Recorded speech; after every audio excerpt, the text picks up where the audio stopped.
Hi, Bill Hettinger here. I wanted to talk to you a little bit about thinking like an entrepreneur. Actually, the title of this video is If You Want Lifetime Employment, Think Like an Entrepreneur. If the last few years have taught us anything, it's that the economic future is always far from certain. The world has gone from a place of great exuberance, factories turning out lots of goods, wealth of consumer products being purchased, people buying and selling real estate at a frenzied pace, making lots of money.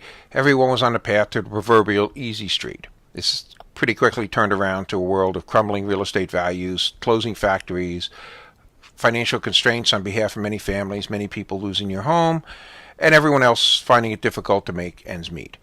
To many people, it has become apparent that the key to that job that they have always counted on is anything but certain. They've seen their friends and neighbors laid off, watched the local factory close. They work for an employer who may not be able to offer any long-term assurance of employment, let alone a raise or any increase in benefits. Many have begun to realize that their economic future is not dependent really on their employer, but they're on their individual skills and initiatives.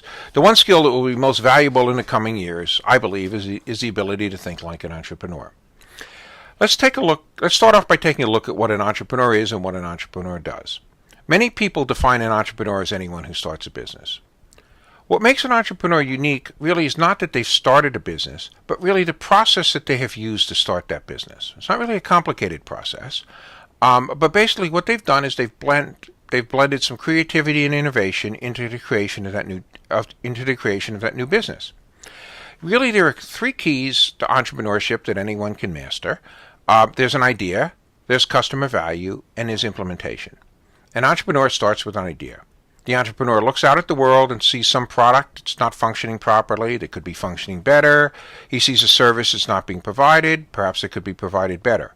This becomes the root of the entrepreneurial idea. There's a need for a product or service.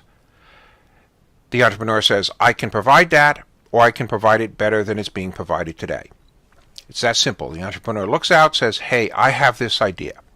Now, the second step is the entrepreneur doesn't just stop with the idea. Many people have ideas. The entrepreneur goes the next step and actually looks at the product or service through the customer's eyes. What does the customer see when he purchases a product or service? What problem is the customer trying to solve when he makes that purchase? What's the value to the customer of having that problem solved? Is the customer willing to pay for that solution? The entrepreneur does a bit of research and concludes, yes, this is a good idea. And not only is it a good idea, I can turn this into a product and get the customer to pay for it. Now comes the part most people don't pursue. You have an idea. You take that idea and build a business around it. That is, the entrepreneur has to do the actual hard work of developing a product or offering a service, bringing that product to market, making customers aware of the product or service, going out and selling it. Once you've done all this, you have a business. The business, when developed correctly, is a source of income and wealth for the entrepreneur, a source of jobs for the local economy, and a source of return to any investors. So let's look at what's happening here. An individual gets an idea.